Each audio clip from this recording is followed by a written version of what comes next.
네, 오늘 저는 주신 말씀을 통해서 바벨론 멸망에 대한 영적 교훈이라고 하는 제목을 가지고 하나님 말씀을 증거하겠습니다. 우리가 사는 시대는 참으로 위기의 시대입니다. 불안합니다. 초조합니다. 어디가 앞이고 어디가 뒤인지를 분간할 수 없는 그런 때를 지금 우리가 맞이하고 있습니다. 전쟁이 일어났는데 2년 넘도록 지금 전쟁이 일어나고 있고, 또 이스라엘과 아랍연합군과의 전쟁이 계속되고 있습니다. 이것으로 말미암아 여러 가지 혼란한 것들이 지구촌에 펼쳐지고 있습니다. 우리가 이렇게 혼란할 때 정말 중요한 것이 뭐냐? 그것은 하나님의 말씀이에요. 우리가 평상시에도 말씀을 듣지만 정말 필요할 때, 이 혼란한 시기에, 위기의 시대에 정말 필요한 것이 하나님 말씀을 듣고 과연 하나님의 뜻이 무엇인가를 우리가 확인하고 우리가 그 길로 걸어가는 것입니다. 우리 성경에 보게 되면 성경에는 한 개인의 삶에서부터 한 나라, 한 국가까지의 삶을 하나님께서 교훈으로, 영적으로 기록해 놓으셨습니다. 뿐만 아닙니다. 하나님 말씀에는 우리의 과거와 우리의 현재와 우리의 미래가 다 포함되어 있다는 것입니다. 우리가 하나님이 저와 여러분들 주시는 은혜가 무엇이고 복이 무엇이며 또 주신 복을 어떻게 우리가 활용하며 사는가, 그것이 바로 성경에 있다라고 하는 것입니다. 하박국을 보게 되면 하박국이 두 가지 의문이 있었지 않습니까? 첫 번째는 왜 이렇게 남유다가 하나님께 범죄하고 부패하고 타락한데 왜 그냥 두시냐는 거죠. 그때 하나님께서는 하박국에게 아니다, 그냥 두는 것이 아니고 바벨론을 통해서 하나님께서 심판하시겠다라고 말씀하셨어요. 그리고 오늘 하박국이 그렇다면 왜 그 많은 나라 가운데 왜 하필 바벨론이냐라는 질문을 또 하게 되지 않습니까? 그때 하나님께서는 바벨론을 통해서 너희는 믿음으로 말미암아 살리라라고 말씀하셨습니다. 이 말씀은 뭘 의미합니까? 우리의 신앙은 상황에 따라 변하는 것이 아닙니다. 우리의 신앙은 언제나 믿음으로 살고, 또 우리가 믿음으로 살다가 마지막에도 우리는 믿음으로 죽어야 하는 것입니다. 여러분, 우리가 부패하고 타락한 나라를 정화하고 깨끗이 하는 것은 정치인의 몫이 아닙니다. 그렇죠? 여러분, 경제인이 하는 것도 아닙니다. 누가 그 일을 감당해야 할까요? 그것은 구원받은 하나님의 백성들이 해야 할 몫이고 일이라고 하는 것입니다. 우리가 그렇다면 어떻게 하면 우리가 부패한 나라를 회복할 수 있을까? 그것은 성도들에게 믿음으로 살아가는 거예요. 이 말이 뭐냐면 우리들에게 믿음을 방해하고 신앙을 방해하고 하나님을 방해하는 것들로부터 떠나서 언제나 우리는 어떤 순간에도 우리가 믿음으로 반응하는 것을 말하는 것입니다. 우리가 기쁜 일을 맞이할 수 있습니다. 즐거운 일을 맞이할 수 있습니다. 그때도 우리는 믿음으로 반응하는 것이고, 반대로 어려운 일들을 당할 수 있고 고난과 역경의 때를 만날 수 있는데 그때도 마찬가지입니다. 우리가 모르지만 왜 이런 일이 나에게 일어나는지를 도무지 이해할 수 없지만 그럼에도 불구하고 지금 현실에서는 하나님이 지금 나와 함께 이 현실을, 이 사실을 하나님이 아신다는 사실을 우리가 믿음으로 고백하는 것입니다. 오늘 본문에 보게 되면 본문에서는 바벨론의 멸망에 주는 역적 교훈이 말씀하고 있는데요. 그토록 강성했던 바벨론이 왜 그렇게 허무하게 무너졌는가를 말씀하고 있습니다. 그 첫 번째는 그들의 교만이 그들을 끝없는 탐욕을 이끌었다는 것입니다. 5절 말씀 보게 되면 그는 술을 즐기며 거짓되고 교만하여 가만히 있지 아니하고 스월처럼 자기의 욕심을 넓히며 또 그는 사망 같아서 족한 줄을 모르고 자기에게로 여러 나라를 모으며 여러 백성을 모으나니라고 했습니다. 여러분, 여기서 한 단어가 나오는데 바벨론의 교만이에요. 여러분, 바벨론의 교만은 그들을 끝없는 탐욕으로, 탐심으로 이끌었다라고 하는 거예요. 자기 욕심을 넓혔다는 겁니다. 자기 욕심을 넓혔다고 하는 것은 자기 만족을 모르고 자기 한계를 몰랐다는 거죠. 누가요? 바벨론이 그랬다는 것입니다. 이사야 10장에 보게 되면 당시 바벨론 왕이 얼마나 교만했는가를 기록하고 있는데, 가장 높은 구름에 올라가 지극히 높은 이와 같아지리라 하는도다라고 했습니다. 무슨 말입니까? 인간인 바벨론 왕이 자기가 지극히 높은 하나님과 같아지겠다는 거예요. 왜 이런 말을 했겠습니까? 바벨론 왕은 당시에 세상에 두려울 것이 없는 사람이었어요. 또 세상에 거칠 것이 없는 사람이었습니다. 그랬더니 이 바벨론 왕은 그가 교만하게 말을 하고 교만하게 행동을 한 것입니다. 여러분, 그런 역사를 보게 되면 바벨론도 BC 539년에 메데 바사의 연합군에 의해서 나라가 망하게 됩니다. 성경은 분명히 기록합니다. 교만은 패망의 선봉이라고 했습니다.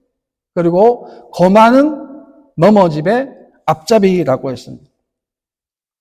인간의 교만의 극치를 보여주는 것이 바로 창세기 11장에 나오는 바벨탑 사건 아닙니까? 예. 노아 이후의 후손이었는데 그들의 말이 하나였고 언어가 하나였습니다. 그런데 그들이 왜 바벨탑을 쌓았습니까? 왜 그랬습니까? 그들은 바벨탑을 통해서 하나님을 대적하고 하나님을 무시한 거예요. 그들이 이건 뭐냐면 자기의 이름을 드러내기 위해서 바벨탑을 쌓았고, 또 하나는 그들이 흩어짐을 면하기 위해서 바벨탑을 쌓은 거예요.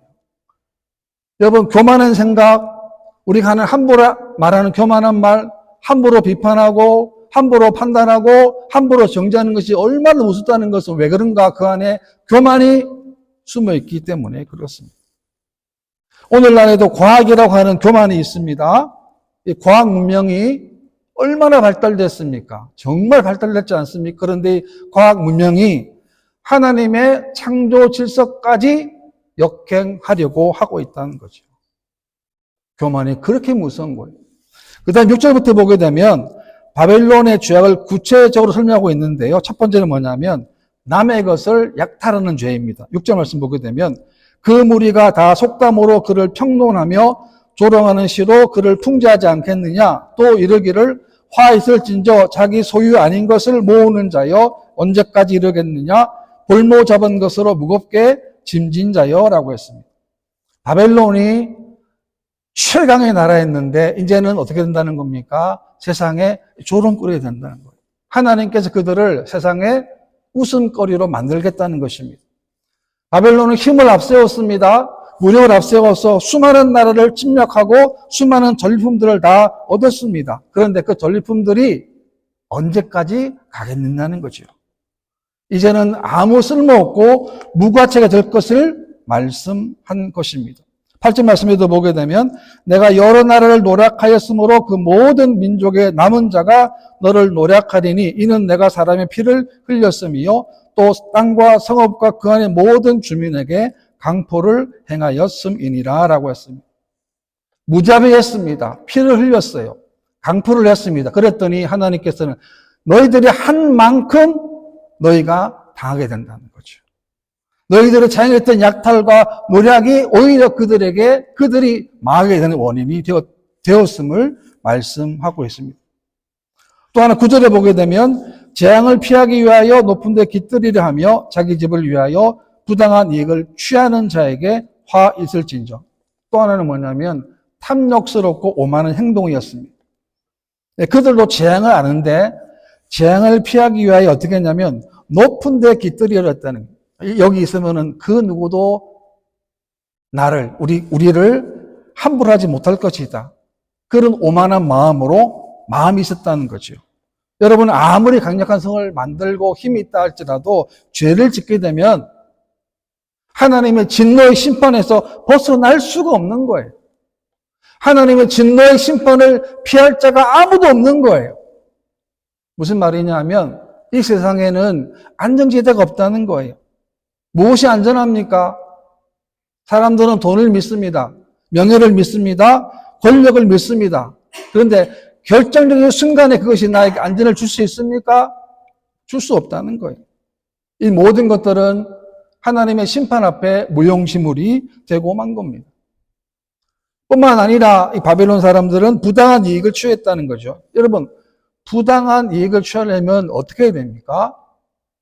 사람을 속여야 하는 겁니다. 그러니까 정당한 대가를 지불하지 않고 불의한 방법으로 부당한 이득을 취했던 사람들이 바로 바벨론 사람들이었습니다.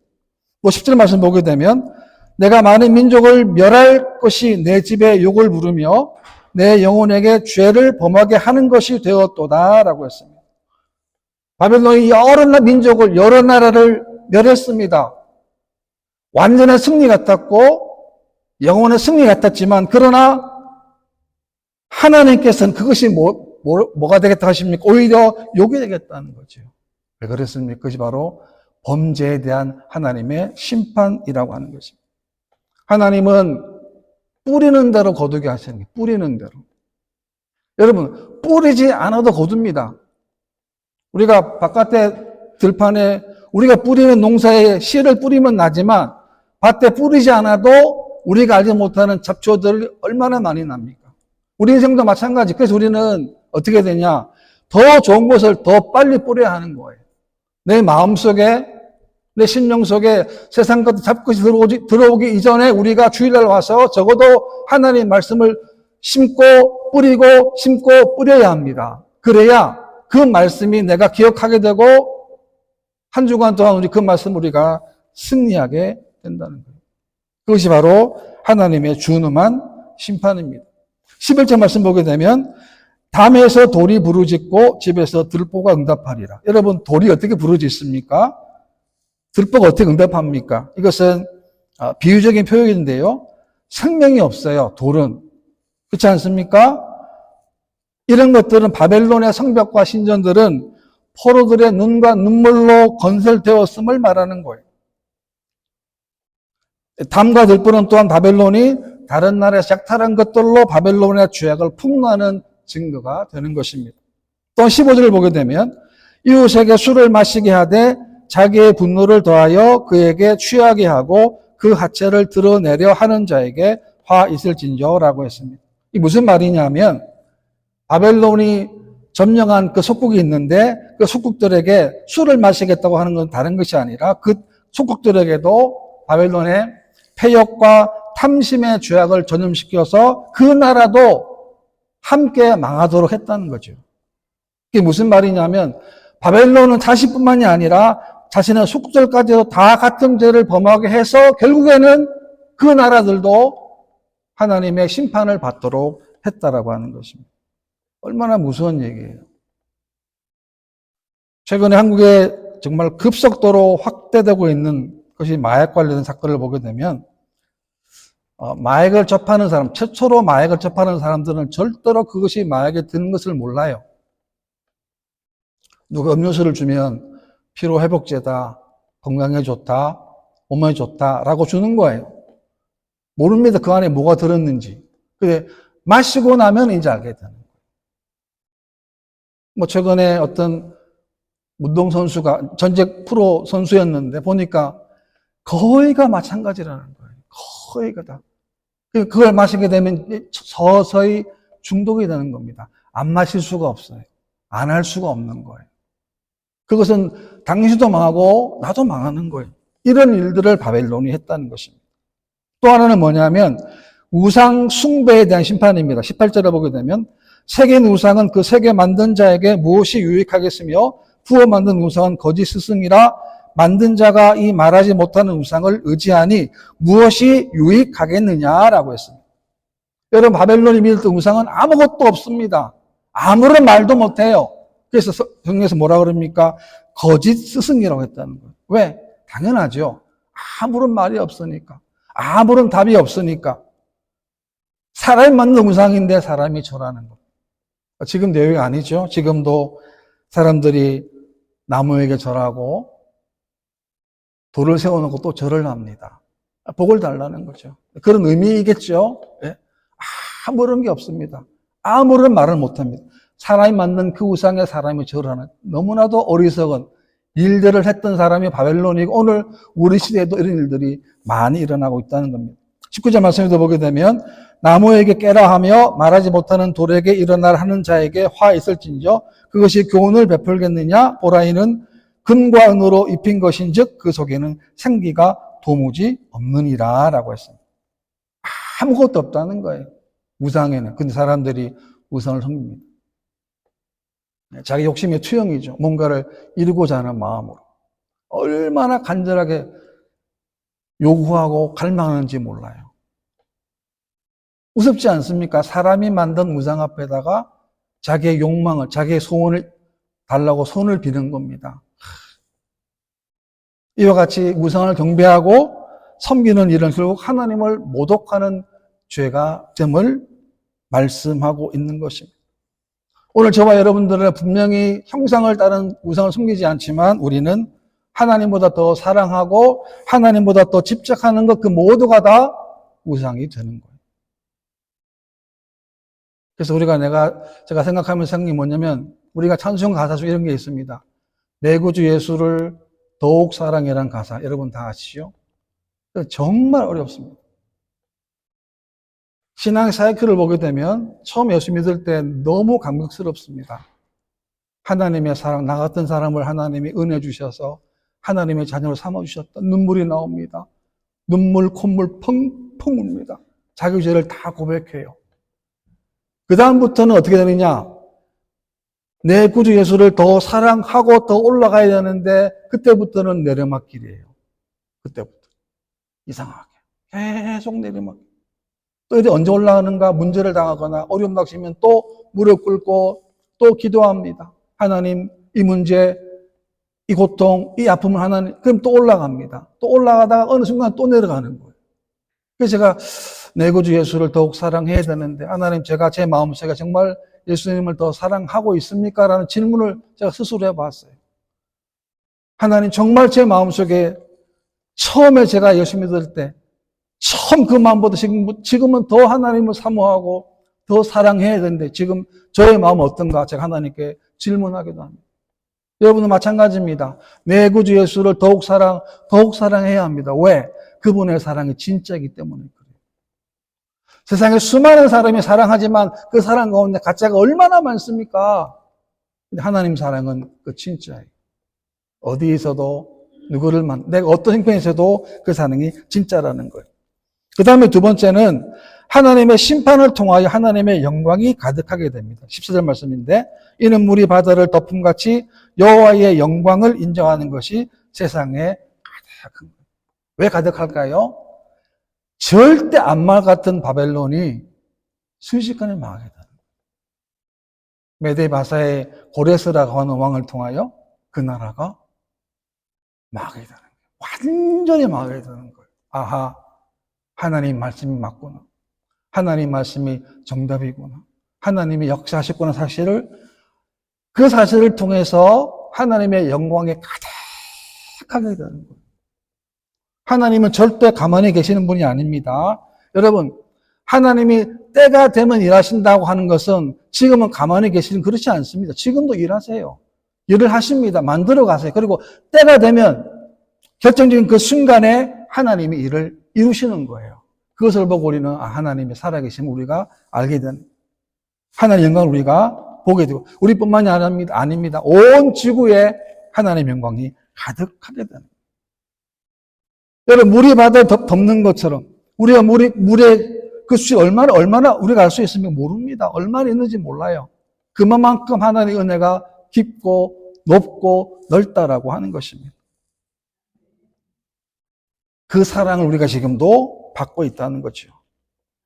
그 다음에 세 번째는 하나님의 심판 앞에 잠잠해야 합니다. 20절인데요. 오직 여호와는 그 성전에 계시니 온 땅은 그 앞에서 잠잠할지니라 하시니라. 여러분 왜 잠잠해야 됩니까? 하나님이 일하시기 때문에 잠잠해야 합니다. 성경에 보게 되면 하나님은 미쁘시다는 말이 나오는데요. 이 미쁘시다는 말은 어떤 의미냐면 하나님께서 약속하신 것을 반드시 이루신다 그 뜻이에요. 이 사실을 믿으시기를 바랍니다. 하나님은 저와 여러분들에게 약속하신 모든 그것을 반드시 다 이루신다. 맞습니까? 아멘이에요. 데살로니가 1장에 보게 되면 너희로 환난을 받게 하는 자들에게는 환난으로 갚으신다는 거예요. 우리가 환난 받게 되면 그 받은 환난만큼 환난 준 사람들을 갚으시는 것입니다. 그리고 환난을 받는 너희에게 우리에게는 우리와 함께 안식으로 갚으시는 것이 공의신이라고 했습니다. 환난 받으면 끝이 아니고 그 환난을 통하여 우리가 어디 갑니까? 하나님의 안식으로 갑니다. 그것이 뭐냐? 하나님의 공의라고 해야 합니다. 그렇기 때문에 우리 해야 할 일이 뭐냐면 하나님 앞에 잠잠한 거예요. 왜? 하나님의 뜻이 있고 하나님의 계획이 있기 때문에 그렇습니다. 하나님의 때가 되면 하나님이 반드시 이루어 주시기 때문에 그렇습니다. 이스라엘 백성들이 출애굽을 했습니다. 광야를 하고 있는데 홍해가 있습니다. 지금 뒤에는 애굽의 특별병도 마병들이 맹렬히 뒤쫓아옵니다. 앞에는 막혀 있어요. 갈 데가 없습니다. 백성들은 불평합니다. 애굽에 매장지가 없어서 우리를 광야에 죽게 하느냐라고 불평을 터뜨립니다. 그때 모세의 대답 보십시오. 여호와께서 너희를 위하여 싸우시리니 너희는 가만히 있을지어다. 이런 담담이 있었어요. 여러분 지금 가장 답답한 사람은 누굽니까? 모세 아니겠습니까? 그래서 그 모세는 그 긴박한 순간에도 하나님을 신뢰하고 하나님을 믿었습니다. 그래서 이스라엘 백성들에게 모세는 가만히 있으라. 왜냐하면 여기서 떠든다고 문제가 해결되는 것이 아니기 때문에 그렇습니다. 우리 인생의 답은 홍해가 만날 것입니다. 앞에도 뒤에도 아무런 답이 안 보이는 상황을 우리가 부딪히게 될 것입니다. 홍해밖에 안 보이고 뒤에는 애굽의 군병밖에 안 보입니다. 하나님 안 보일 때가 있습니다. 그러나 그 순간에도 분명한 사실은 하나님이 우리와 함께 계시고 우리를 통해서 하나님이 홍해를 가르시는 거예요. 그래서 우리는 이 땅에서 가만히 있어요. 우리 인간의 머리로 아무리 생각해도 이해되지 않는 일을 만난다 할지라도 하나님은 언제나 거기에 계시는 거예요. 우리의 신앙이 거기에 있어야 합니다. 왜? 하나님이 그곳에 거하시기 때문에 그렇습니다. 시편 말씀 보게 되면 나의 영혼아 잠잠히 하나님만 바라라. 무릇 나의 소망이 그로부터 나오는도다 라고 했습니다. 우리의 문제는 뭐냐면 하나님보다 더 빨리 움직이는 거예요. 내 생각대로 움직이는 거예요. 왜? 현실이 답답하니까. 현실이 안 보이니까. 그러나 하나님은 우리와 함께 우리 현실과 또 우리의 답까지도 하나님은 다 가지고 계심을 믿으시기를 바랍니다. 그래서 우리는 여러분 어떤 문제를 만나도 오늘 주신 말씀처럼 잠잠하는 거예요. 왜 잠잠하라 그랬겠습니까? 우리 인간은 약하기 때문에 어려운 문제를 당하면 언제나 우리 입술로 불평하고 원망하기 너무나 쉬운 것이 인간이기 때문에 그렇습니다. 그래서 남은 생에 또 어떤 문제를 만나도 하나님이 그 사실을 아시기 때문에 그분만을 믿을 수 있는 그런 믿음으로 승리하는 저와 여러분 되시기를 주님의 이름으로 축원합니다.